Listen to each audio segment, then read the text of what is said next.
انجمن ترقی اردو ہند کا یہ تیسرا لٹریری فیسٹیول، جس میں ہم آج کے 25 تاریخ کے آخری سیشن میں محترم شارب ردولوی صاحب کے ساتھ یہاں موجود ہیں۔ شارب صاحب کے ساتھ ہم اس سیشن میں شاہ جہان آباد کے شہر آشوب پہ گفتگو کریں گے، اور شاہ جہان آباد پہ آج دن بھر جن موضوعات پہ گفتگو ہوئی اس سے یقیناً آپ نے بہت کچھ سیکھا ہوگا، ہم سب نے بہت کچھ سیکھا ہوگا۔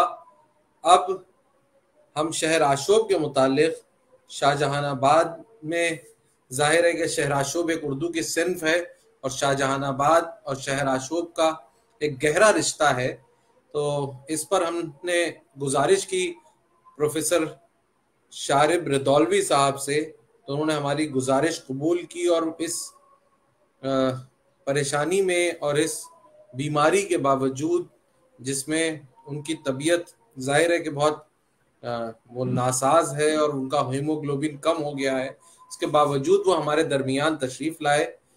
ان بزرگوں کا ہم جتنا شکر ادا کریں اتنا کم ہے، جتنا ان سے ہم نے سیکھا ہے اور مستقل سیکھتے رہتے ہیں، اور ان لوگوں کے ڈیڈیکیشن سے ہم کو سیکھنا چاہیے کہ جس عمر میں اس عمر میں نوجوانی کی عمر میں ہم لوگ مطالعہ نہیں کرتے ہیں، اور شارب صاحب اس عمر میں بھی ہم لوگوں کو سکھانے کے لیے اور ہم لوگوں کو بتانے کے لیے ادب کے ساتھ اور زبان کے ساتھ جو کمٹمنٹ ہے شارب ردولوی صاحب کا، اس سے ہمیں بہت کچھ سیکھنا چاہیے۔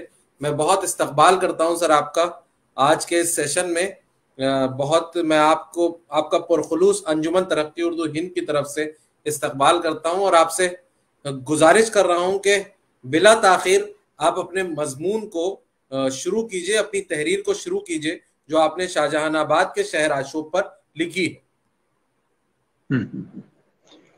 بہت بہت شکریہ جناب سید طالب صاحب اور اطہر صاحب اور انجمن ترقی اردو کے وہ تمام اراکین جنہوں نے اس اہم موضوع کے لیے میرے نام کا انتخاب کیا۔ میں ممنون ہوں۔ تھوڑی سی تاخیر ٹیکنیکل اسباب سے ہوئی، ظاہر ہے کہ اس عمر میں بہت سی چیزوں پر خود قدرت نہیں رکھتا اور انہیں نہیں ملا پاتا ہوں۔ بہرحال شہر آشوب ایک ایسا موضوع ہے اور ایک اہم موضوع ہے۔ میں مبارکباد دینا چاہوں گا کہ اس موضوع کو اتنے بڑے اپنے پروگرام میں انجمن نے شامل کیا جو تقریباً نظر انداز تھا۔ میں چند چیزیں میں نے لکھی ہیں، میں انہیں آپ کی خدمت میں پیش کرنے کی اجازت چاہتا ہوں۔ اردو اصناف سخن میں ایک کم مشہور اور کم مقبول صنف سخن شہر آشوب بھی ہے۔ ویسے تو غزل و مرثیے کو چھوڑ کر تمام ہی اصناف تبدیلی وقت کا شکار ہوئی، لیکن ریختی اور شہر آشوب کے نام اب سننے میں بھی نہیں آتے۔ ریختی ایک عہد کی فکری تنگ دامانی اور تہذیبی زوال کی علامت بن کر رہ گئی، جس کا شمار نہ ادب میں ہوا نہ بعد کی نسائی تحریک میں۔ اس کے مقابلے میں شہر آشوب کی ابتدا بھی اسی طرح کے کمتر مضامین سے ہوئی۔ وہاں عورتوں کی زبان میں تمسخر آمیز گفتگو تھی، تو یہاں کمتر پیشوں کے نو عمر اور نوخیز لڑکوں کی عشق کی داستان اور ان پیشوں کا تمسخر تھا۔ یہ صنف بھی بحیثیت صنف کے کوئی اہمیت نہیں حاصل کر سکی۔ اس کا شمار موضوعاتی اصناف میں ہوتا ہے۔ نظم کی حیوت میں بھی شہر آشوب لکھے گئے، غزل، مثنوی، رباعی، قطع، قصیدہ اور منفرد اشعار کی شکل میں بھی شہر آشوب ملتے ہیں۔ شہر آشوب تاریخی اعتبار سے اردو میں ترکی و فارسی زبانوں کی دین ہے، لیکن شمالی ہند کی زمین اسے زیادہ راس آئی۔ یہاں کے سیاسی حالات کا اتار چڑھاؤ، آپسی جنگیں اور بغاوت، ایک دوسرے کے خلاف ریشہ دوانیاں، درباری سازشیں عام تھیں۔ اس لیے کم پیشہ نوخیز مغبشوں کے اثر سے یہ جلد باہر نکل آئی۔ حالانکہ ایک عہد کے تہذیب و رخ کی تصویر وہ بھی ہے، لیکن جلد ہی اس نے اپنے عہد کی تہذیبی اور سیاسی یعنی سوشیو پولیٹیکل شاعری کی صورت اختیار کر لی۔ یہاں سوال اس کی ادبی اہمیت کا نہیں ہے، بلکہ ان سماجی، معاشی اور معاشرتی حالات کا ہے جس کی شہرآشوب نمائندگی کرتا ہے۔ یہاں اس کا موقع نہیں کہ 17ویں صدی اور آخری 18ویں صدی کے قتل و غارت گری اور سیاسی مد و جزر کا جائزہ لیا جائے، لیکن دو باتوں کی طرف اشارہ کرنا ضروری ہے۔ اول یہ کہ یہ جاگیردارانہ عہد تھا، اس لیے جو اخلاقی نظام پرورش پا رہا تھا اس کی بنیاد اسی جاگیردارانہ نظام میں پوشیدہ تھی، جس میں جاگیردار پرورش کرنے والا ہے اور تمام اہل ہنر، اہل حرفہ اور پیشہ وروں کی زندگی کا انحصار اسی شخص کے رحم و کرم پر ہے۔ میر تقی میر نے خود کو بھی انہی لوگوں میں شامل کیا۔ ان کے ایک شعر میں اس عہد کی ایک جھلک دیکھی جا سکتی ہے۔ سنا ہے سب خار ازا جملہ ہوں، میں بھی ہے آئے بڑا اس میں جسے کچھ ہنر آوے۔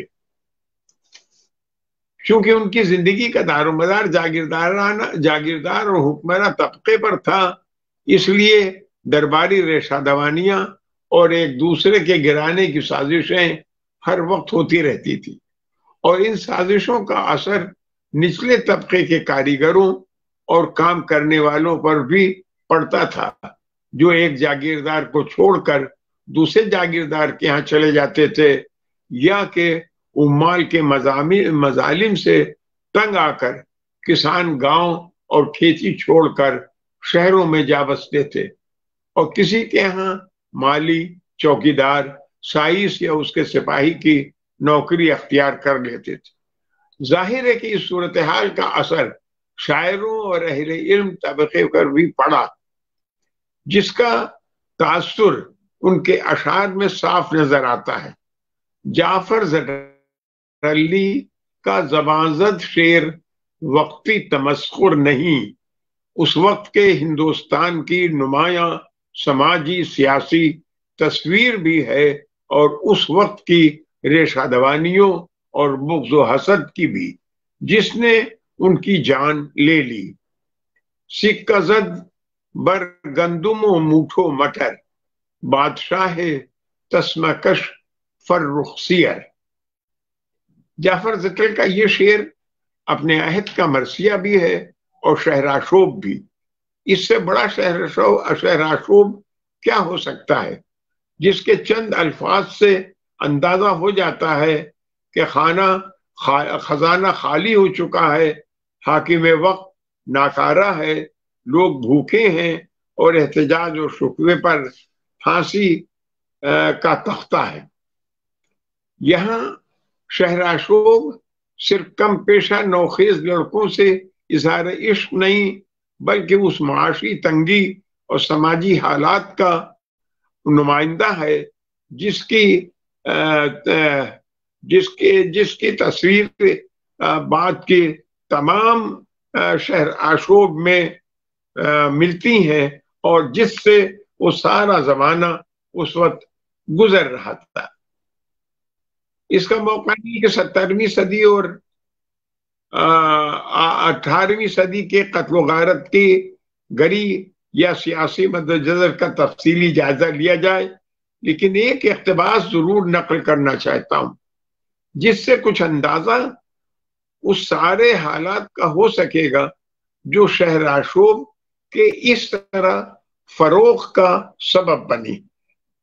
یعنی آپ یہ دیکھیے کہ اس زمانے میں سارے ہی شعراء نے تقریباً شہرآشوب لکھے ہیں، یعنی اس کی ایک ایسی مقبولیت یا ایک احتجاج کا کی ایک ایسی صنف تھی کہ کوئی مشکل سے ایسا شاعر صحت کا ملے گا جس نے شہرآشوب نہ لکھا ہو۔ یہاں پر ان حالات کو چند سطروں میں ڈاکٹر محمد حسن نے پیش کیا ہے۔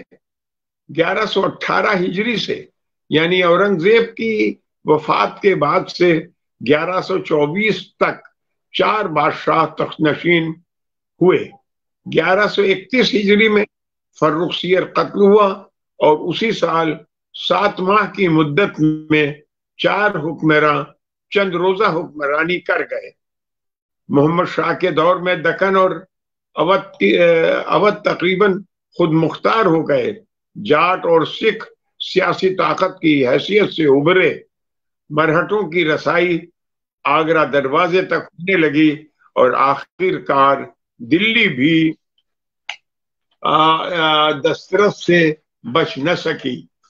1151 میں نادر شاہ اور 1161 میں احمد شاہ ابدالی کے حملوں نے دلی کی سیاسی طاقت کو فیصلہ کن دھکا پہنچایا۔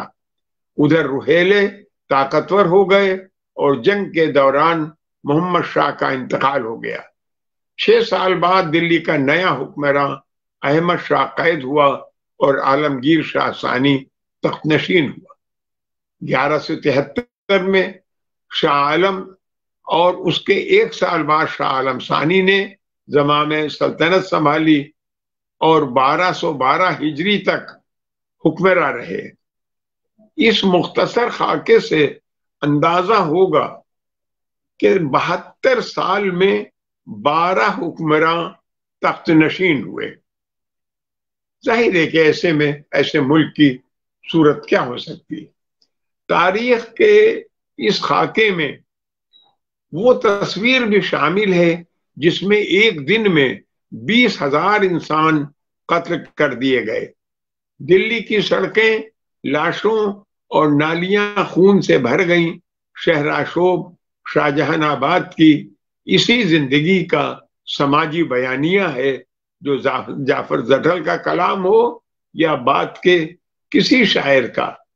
سب شہر اور اہل شہر کی تباہی پر نالا کنا ہیں۔ جعفر زٹلی کے 2 شعر پیش نظر ہیں جس میں وہ اپنے عہد کی تصویر ان الفاظ میں پیش کرتے ہیں۔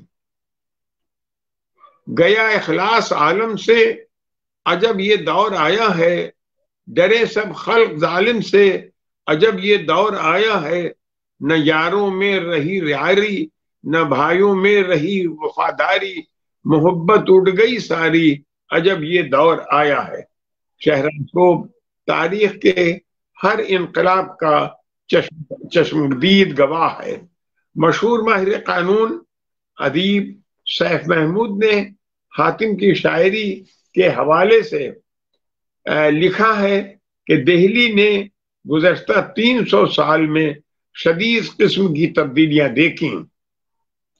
دہلی کی سماجی اور تہذیبی زندگی بار بار کے حملوں اور قانونی حکومت کے تعطل اور افراتفری سے عاجز تھی، جس کے لیے حاتم نے کہا ہے پگڑی اپنی یہاں سنبھال چلو، پگڑی اپنی یہاں سنبھال چلو اور بستی نہ ہو یہ دلی ہے۔ اردو میں اب تک شہرآشوب پر کوئی بہت بڑا حوالہ جاتی کام نہیں ہوا سوائے ڈاکٹر نعیم احمد کے تخلیقی کام کے، جس میں انہوں نے زمانی لحاظ سے شہرآشوب کی تاریخی تدوین کے ساتھ شائع کیا۔ شہرآشوب تک رسائی کا آج وہی سب سے معتبر ذریعہ ہے۔ شہرآشوب کی ادبی قدر و قیمت پر بعض لوگوں نے سوال اٹھائے ہیں۔ سوال یہ ہے کہ ادبی قدر و قیمت کا پیمانہ کیا صرف غزل، قصیدہ، مثنوی اور مرثیہ ہے؟ اس پر شہرآشوب کو پرکھنا ادب اور شہرآشوب دونوں کی ساتھ زیادتی ہے۔ شہرآشوب اردو میں سماجی مطالعے کی ایک اہم کڑی ہے۔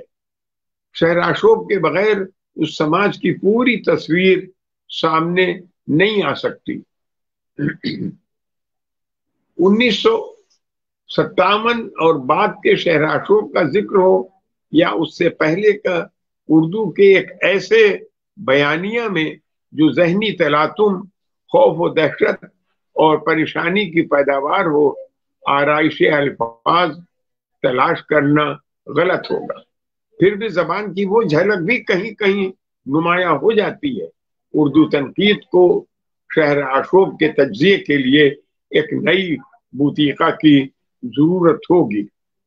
شہرآشوب کی ایک بڑی خصوصیت یہ ہے کہ وہ تخیل کے بجائے تجربے اور مشاہدے کی شاعری ہے، اس لیے عام شعری استعارے اور علامتیں اس میں تلاش کرنا جو غزل اور قصیدے کا معیار ہیں درست نہیں ہے۔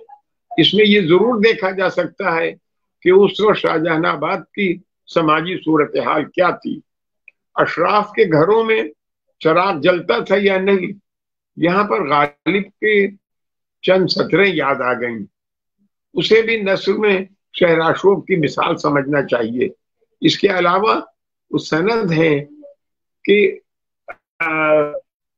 وہ سند ہے ان واقعات کی سچائی کی جس کی تصویر کشی شاہجہان آباد کے شہرآشوب میں نظر آتی ہے۔ اس وقت دلی کی جو حالت تھی وہ کسی سے پوشیدہ نہیں کہ خنجر گلے پر تھا، کالے لوٹتے تھے اور گورے مار ڈالتے تھے۔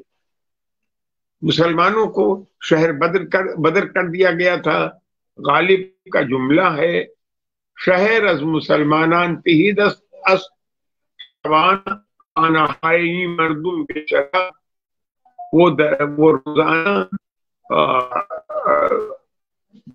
دیوارہ بدود، یعنی گھروں میں نہ چراغ جلتے ہیں اور نہ باورچی خانے میں کہیں دھواں اٹھتا ہے، دیواریں دھوئیں سے صاف اور پاکیزہ ہیں۔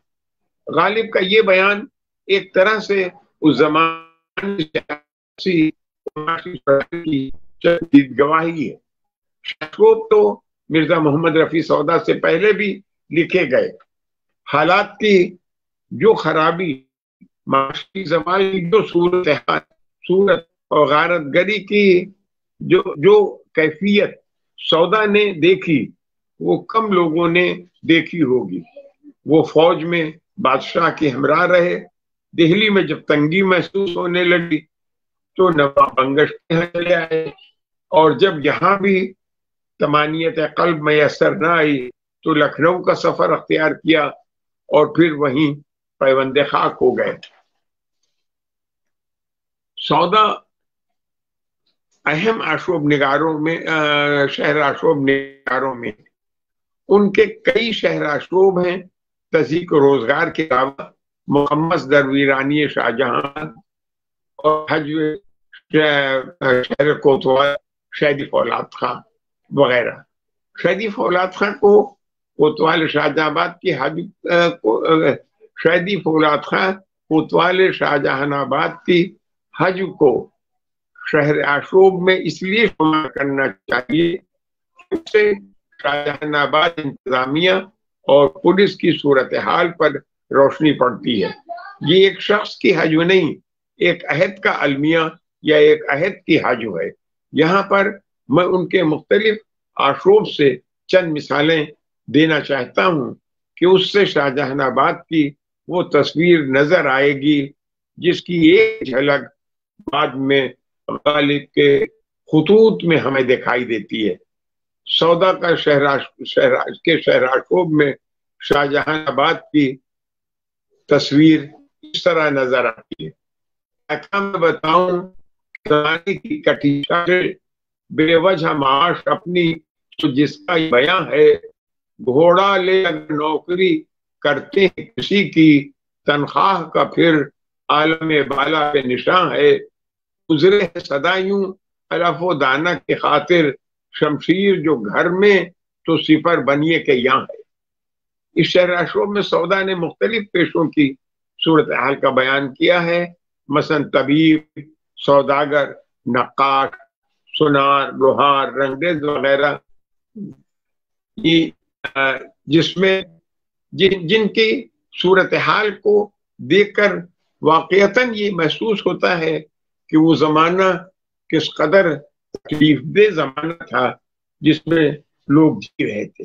سودان شہر یعقوب میں چھوٹے بڑے پیشہ ور کے علاوہ اشراف کی اندوہناک تصویر پیش کی۔ ظاہر ہے کہ ان حالات کا اثر پیشہ وروں پر نہیں تھا، اشراف پر بھی تھا، لہذا اشراف کس عالم میں گزر کر رہے تھے۔ غالب نے تو یہ بتایا دستمبو میں کہ وہ گھر بے چراغ ہیں، گھروں میں روشنی نہیں ہوتی یا باورچی خانے سے دھواں نہیں ہوتا، لیکن سودا اس کی تصویر کس طرح پیش کرتے ہیں وہ دل ہلا دینے والی ہے۔ وہ لکھتے ہیں نجیب زادیوں کا ان دنوں یہ ہے معمول، وہ برقع سر پہ ہے جس کا قدم تلک ہے طول، ہے ان کی گود میں لڑکا گلاب کا سا پھول، اور ان کے حسن طلب کا ہر ایک سے ہے یہ اصول کہ خاک پاک کی تصویر ہے جو لیجئے مول۔ تحقیق و روزگار میں جس طرح مختلف طبقات اس وقت کی فوج کی حالت پیش کی گئی ہے، اسے پڑھ کر اس عظیم حکومت کے زوال کا جواز سامنے آ جاتا ہے۔ دراصل یہ پورا عہد آشوب کا عہد تھا، اس میں کوئی ایسا نہیں جو بے چین اور پریشان نہ ہو۔ حکومتیں کمزور تھیں، فوج مقامی بیرونی حملوں سے گھر ویران اور تباہ ہو گئے تھے۔ شہر آشوب کو اردو اصناف سخن میں اہمیت حاصل ہو یا نہ ہو، لیکن اس سے انکار نہیں کیا جا سکتا کہ جعفر زٹلی سے قائد، میر، جرت، صفی، نذیر، سودا، دا، شیفتہ، غالب اور بہادر شاہ ظفر یا ان کے بعد کے شہر آشوب نگاروں نے اپنے اپنے زمانے کے مظالم کو جس طرح شہر آشوب میں بیان کیا ہے وہ کسی دوسری صنف میں نہیں مل سکتی۔ اسی لیے ایک مخصوص زمانے میں اگر شاہ جہاں آباد کی کوئی تہذیبی اور تاریخی تصویر ملتی ہے تو وہ صرف اور صرف شہر آشوب میں ملتی ہے، اس لیے اسے آئینہ شاہ جہاں آباد کہنا غلط نہ ہوگا۔ شکریہ۔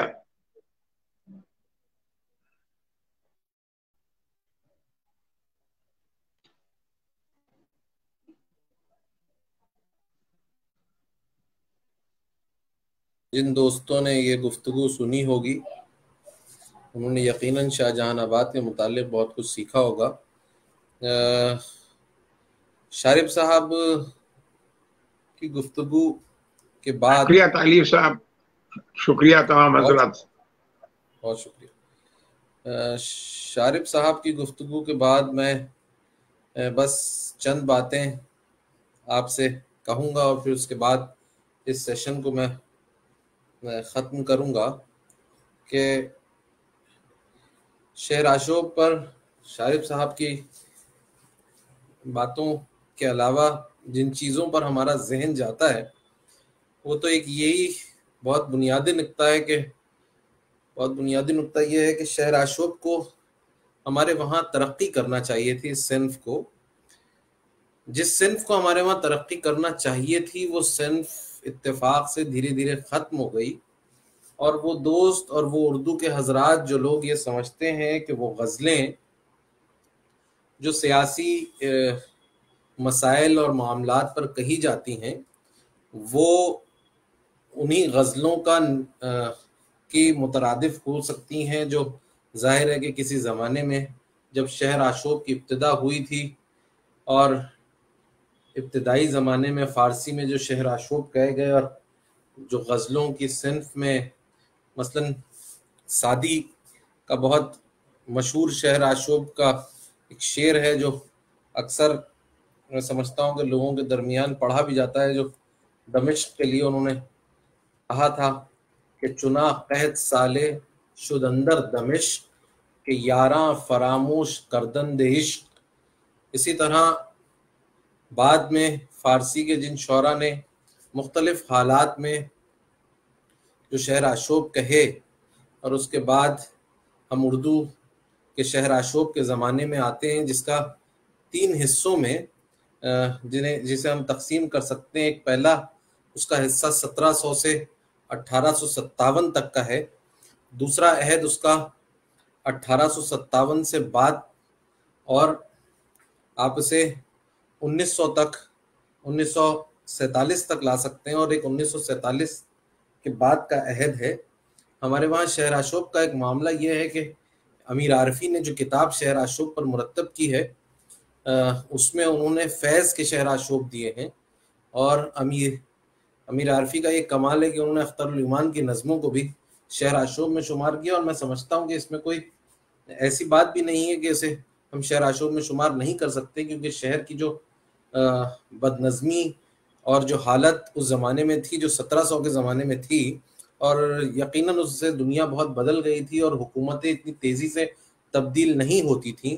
اس زمانے کا جو مسئلہ تھا وہ یہ تھا کہ ایک حکومت، ایک بادشاہ اگر 4 برس رہتا تھا اور 4 برس کے بعد مار دیا جاتا تھا یا قتل ہو جاتا تھا، تو عوام پر ویسے ہی ایک مصیبت آ جاتی تھی، اور جو دوسرا بادشاہ آتا تھا اس کے ساتھ جو سیاسی حالات ہوتے تھے وہ ایسے تھے کہ اس کے درمیان عوام بہت پریشان ہوتی تھی۔ میر صاحب کا مشہور شعر ہے کہ شاہاں کے کہلے جواہر تھی خاک پا جن کی، انہی کی آنکھوں میں پھرتی سلائیاں دیکھیں۔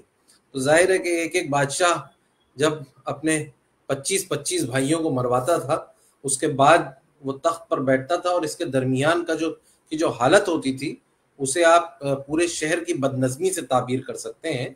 آپ وہ زمانہ یاد کیجئے جب اورنگزیب تخت نشین ہوئے اور کئی لوگوں کا، ان کے کئی بھائی مر گئے، اور جو شہر میں افراتفری ہوئی اور شہر میں جو حالات ہوئے، اور اورنگزیب کے بعد جتنے بھی بادشاہ آئے بہادر شاہ ظفر تک، فرخ سیر کا زمانہ جیسا کہ ابھی شارب ردولوی صاحب ذکر کر رہے تھے، جعفر زٹلی ایک بہت مشہور شاعر تھا اس زمانے کا، تو جو سیاسی بدنظمی تھی اس میں شہر آشوب کا لکھا جانا ایک بہت ہی عام سی بات تھی، اور وہ اس زمانے میں لکھے گئے۔ لیکن ہم یہ بھی دیکھتے ہیں کہ اردو غزلوں میں جو شہر آشوب لکھے گئے وہ غالب کے وہاں بہت ہیں، میر کے وہاں بہت ہیں، سودا کے وہاں بہت ہیں، خواجہ میر درد کے وہاں شہر آشوب ہے۔ خواجہ میر درد نے، میں سمجھتا ہوں کہ دلی کی حالت پر جو شعر کہے ہیں وہ ان کے جتنے بھی ان کے معاصرین ہیں ویسے اشعار کمی لوگوں کے وہاں ملتے ہیں۔ اگر آپ میر تقی میر کو اس فہرست سے خارج کر دیں تو انہوں نے جو غزلوں میں شہر آشوب کے شعر کہے ہیں وہ بڑے قیامت کے ہیں۔ تو میں سمجھتا ہوں کہ یہ جو صورتحال ہماری بدلتی چلی گئی، لیکن آج میرے کہنے کا مقصد یہ تھا کہ جس صنف کو ترقی کرنا چاہیے تھی، قصیدہ خوانی ہمارے وہاں ترقی نہیں کر پائی۔ اس کا ایک سبب تھا کیونکہ وہ شاہی دربار سے منسلک ایک صنف تھی، اور اس کے بعد جس طرح سے حکومتوں کا نظام بدلا اس سے لامحالہ قصیدے کا مر جانا کوئی حیرت کی بات نہیں تھی، مگر سیاسی انتشار ہمارے وہاں بڑھا ہے، کم نہیں ہوا ہے۔ تو سیاسی انتشار میں شہر آشوب کو ترقی کرنا چاہیے تھی۔ اس میں جو ایک سیدھی اور سامنے کی بات میرے سمجھ میں آتی وہ یہ ہے کہ شہر آشوب کہنے والے جتنے بڑے شاعر ہیں وہ ظاہر ہے کہ زبان کے ماہر ہیں، وہ فنون کے ماہر ہیں، وہ زبان کی جو زبان کا جو معنیاتی نظام ہے اس سے واقف ہیں۔ ایک لفظ جس کا کیا مثبت اور کیا منفی پہلو ہے وہ اس قواعد سے واقف ہیں، اور ہمارے وہاں نئی اردو شاعری میں چاہے آپ اسے فیض سے ہی شروع کر لیں اور فیض کو آپ اس فہرست سے ہٹا دیں، مگر فیض کے زمانے سے اس بات کو اگر شروع کریں تو ہمارے وہاں لفظوں کے استعمال پہ جو کم سے کم توجہ دی جانے لگی، اور جو لفظ مثبت معنی میں استعمال ہوتا ہے اسے منفی معنی میں استعمال کیا جانے لگا، اور جو منفی معنی میں استعمال کیا جاتا ہے وہ معلومات کی کمی کی وجہ سے اسے شاعروں نے منفی معنی، مثبت معنی میں استعمال ہوتا ہے اسے منفی معنی میں، اور منفی معنی میں جو استعمال ہوتا ہے اسے مثبت معنی میں استعمال کرنے لگے، اور یہی چیز ہمارے وہاں نثر میں بھی ہوئی۔ لیکن ابھی ہم شہر آشوب پر ہیں تو میں یہ کہوں گا کہ شہر آشوب اسی لیے مر گیا کیونکہ ہم نے دیکھا کہ جو مشاعروں کی شاعری ہے اس مشاعرے کی شاعری میں سیاست پر تو شعر کہے جاتے ہیں، مگر وہ نہایت ہی کمزور اور نہایت ہی میں سمجھتا ہوں کہ بہت سطحی قسم کے شعراء ہوتے ہیں۔ اس لیے ان سیاسی مسائل کا بیان کرنے کے لیے جس بصیرت کی ضرورت ہے وہ ہمارے شاعر کے وہاں سے ختم ہو گئی. اور جو شاعر ہمارا جدیدیت کے زمانے میں شہر آشوب کہہ سکتا تھا، کچھ بڑے شاعر تھے، کچھ سربراہ شاعر تھے، اس کو جدیدیت کے پورے نظام نے تباہ کر دیا اور اس جدیدیت کے نظام میں پھنس کر اس نے شاعری نہیں کی. میں یہاں بہت سے شاعروں کے نام بھی لے سکتا ہوں جن کے وہاں یہ صلاحیت تھی کہ وہ بہت اچھے شہر آشوب کہہ سکتے تھے. تو شہر آشوب کا مسئلہ یہ ہے کہ ظاہر ہے کہ جیسا کہ ہم جانتے ہیں کہ جعفر زٹلی سے اس کا اردو میں باقاعدہ اس کی شروعات ہوتی ہے، اور دکن میں جو شہر آشوب کہے گئے ان کا بھی تذکرہ ہمارے وہاں کم ہوتا ہے. لیکن شہر آشوب ایک ایسی صنف ہے جو اردو میں میں سمجھتا ہوں کہ سب سے زیادہ جاندار اور سب سے مضبوط صنف ہے، جس میں عوام کی حالت کا وہ حقیقی بیان. مثلا غزل میں آپ دیکھیے کہ ہمارے وہاں 1700 کے بعد جو غزل شروع ہوتی ہے اس میں ویسا عوام کے جذبات کا حقیقی اظہار ہمیں اس طرح کا نہیں ملتا ہے. مثلا آپ کے وہاں جو عشق مجازی ہے اور وہ جو تصوف کی شاعری کا نظام ہے اس میں پورا معاشرہ جو ہے وہ خلط ملط ہے. ہمارے وہاں ایہام گوئی کی شاعری ہو رہی ہے اور چوما چاٹی کی شاعری، حالانکہ یہ بات حال ہی نے کہی، لیکن اس کو اگر ہم اس پورے ڈسکورس کو ہم اگر اپنی کلاسیکل پوئٹری میں تلاش کریں تو یقیناً اس سے انکار نہیں کیا جا سکتا کہ ہماری زیادہ تر شاعری میں یہ سب ملتا ہے. تو شہر آشوب کہنے والے جو اذہان تھے وہ اذہان تو ہمارے وہاں کم ہوئے، مگر وہ شہر آشوب جو ہمارے اساتذہ نے کہے تھے ہم نے ان کے اوپر بھی توجہ نہیں کی. اردو شاعری میں شہر آشوب واحد ایسی صنف ہے، ظاہر ہے کہ اس سے کوئی اختلاف نہیں کیا جا سکتا کہ یہ واحد ایسی صنف ہے جس صنف پہ عربی شاعری یا فارسی شاعری کا اثر نہ کے برابر ہے. مثلا آپ اگر لفظیات کو اگر چھوڑ دیں تو ظاہر ہے کہ وہ جو ہمارے حالات تھے، ہمارے جو مسائل تھے، وہ مسائل ہم نے کسی سے مستعار نہیں لیے تھے، وہ مسائل ہمارے اپنے مسائل تھے. اور شہر آشوب کے جتنے بھی مسائل ہم نے اردو شاعری میں بیان کیے ان کو ہم نے جھیلا. میر صاحب کی مثال سامنے کی ہے، اور یہ جو کہا جاتا ہے کہ فارسی شاعری سے مضامین لیے گئے، اور سعد اللہ گلشن نے یہ بات کہی کہ بھئی فارسی کے بہت سے مضامین جو ہیں وہ پڑے ہوئے ہیں، ان مضامین کو ہمیں اردو شاعری میں ڈھالنا چاہیے. یہ بات کس حد تک مصدقہ ہے میں اس سے بحث نہیں کروں گا کہ ولی نے اس بات کو مانا یا نہ مانا، لیکن یہ بات بہت حقیقی ہے کہ فارسی کے مضامین ہمارے وہاں آئے اور فارسی کا اسٹائل، اسلوب بھی ہمارے وہاں شعر کہنے کا آیا. واحد ایک ایسی صنف ہے، آپ دوسری صنف اٹھا لیجئے، مثلا آپ قصیدہ اٹھائیے، اس زمانے میں کوئی بھی صنف اٹھائیے، مثنوی اٹھائیے، قصیدہ اٹھائیے، غزل اٹھائیے، سب میں فارسی سے ہم نے اسلوب کو مستعار لیا ہے، لفظیات کو مستعار لیا ہے، مسائل کو مستعار لیا ہے. مگر شہر آشوب ایک ایسی صنف ہے جس میں ہم نے اپنے مسائل کا اظہار کیا تھا جو ہم پر بیتی تھی. جو میر صاحب یہاں سے ہجرت کر گئے ہیں اور میر صاحب جن حالات کا بیان کر رہے ہیں وہ ظاہر ہے کہ اس کا بیان طالب عملی نہیں کر سکتے تھے، اس کا بیان عربی میں ابو نواس نہیں کر سکتے تھے، اس کا بیان میر صاحب کے وہاں ہی ملے گا. تو یہ اوریجنل شاعری جو ہماری تھی، جو شہر آشوب کی صورت میں تھی، اسے ہم نے فراموش کر دیا. اور میں آج شارب رضوی صاحب کی گفتگو دیر میں شروع ہوئی، انہوں نے مختصراً گفتگو کی، لیکن میں اس بات کا اعتراف کروں گا کہ شہر آشوب پر جو انہوں نے ایک بات کہنے کی کوشش کی کہ ہم نے شہر آشوب جیسی صنف کو بہرحال فراموش کیا، تو اس میں ایک یک گنا سچائی ہے. اور کس نے فراموش کیا یہ ایک ذرا تلخ بات ہے کہ کیا یہ فراموش کرنے والی نسل جو تھی، کیا یہ وہی نسل تھی جو شارب صاحب کی نسل تھی؟ کیا یہ وہی نسل تھی جس نسل نے اپنے وہاں نئے، شارب صاحب سے میری مراد یہ ہے کہ جو نسل اپنے وہاں نئے نظریات کی تلاش میں اتنی زیادہ محو ہو گئی تھی کہ اسے اپنے مسائل نظر نہیں آئے، اسے اپنی شاعری کے جو سربراوردہ نقوش تھے وہ نظر نہیں آئے. یہ ایک بنیادی سوال ہے جس پر میں سمجھتا ہوں کہ مزید گفتگو ہونا چاہیے. اور شہر آشوب پر شارب صاحب کی اگر طبیعت ٹھیک ہوتی تو میں ان سے مزید گفتگو کے لیے گزارش کرتا. آج کا یہ سیشن اور آج کا یہ پورا دن جس میں ہم نے مختلف موضوعات پر شاہ جہاں آباد کے گفتگو کی اور اس میں ہم نے مختلف موضوعات میں بہت کچھ سیکھا، اس کے لیے میں آج پورے دن میں جتنے بھی لوگوں نے شرکت کی ہمارے اس فیسٹیول میں سب کا فردن میں سب کا شکریہ ادا کرتا ہوں. اور جتنے ناظرین نے ہمارے یہ پروگرام دیکھے میں ان سب کا بھی شکریہ ادا کرتا ہوں. اور ہمارے تمام بڑے اور ہمارے تمام بزرگ، مثلا اس سیشن میں شارب رودولوی صاحب، علی ندیم رضاوی صاحب، سوپنا لڈل صاحبہ اور ستیش جیکب صاحب، سندیپ شنکر صاحب، عرفان حبیب صاحب، صدیق الرحمان قدوائی صاحب، ان سارے لوگوں نے جو شرکت کی تو میں ان کے لیے یہ بات کہنا چاہوں گا کہ اگر یہ لوگ شرکت نہ کرتے تو ان میں سے اگر کوئی ایک شخص بھی شرکت نہ کرتا تو یقیناً یہ فیسٹیول اس حالت میں اور اس صورت میں کامیاب نہیں ہوتا جس صورت میں اب تک یہ کامیاب ہوا ہے. اب ہم کل نئے سرے سے نئے سیشنز کے ساتھ اور ایک نئی تازگی کے ساتھ آپ کے سامنے حاضر ہوں گے. تب تک کے لیے ہمیں اجازت دیجیے.